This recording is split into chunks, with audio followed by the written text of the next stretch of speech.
مكان في البيضاء في المدينة، يقال أن الجاذبية تنعكس ها هنا، ويأتون السياح من كل حدب وصوب لمشاهدة هذه الظاهرة، وسنفصل هذه. وأتيت إلى هذه المنطقة لدراسة هذه الظاهرة وإثبات بالدليل القاطع العلمي أن هذا الكلام هراء لا يصح. طبعا وضعت جهاز ها هنا، جهاز الارتفاع، وجهاز آخر ها هنا في آخر الطلعة وأول الطلعة.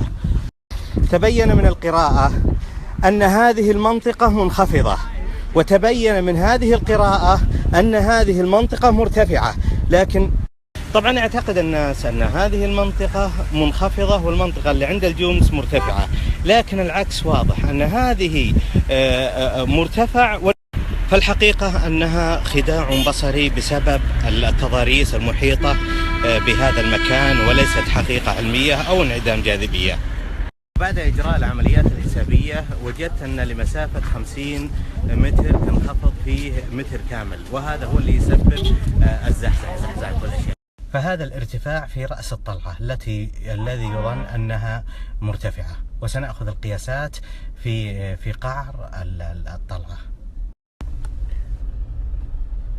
وهذا الرقم في قعر الطلعة، وتبين لنا أنه زاد، أن الرقم زاد عن أوله.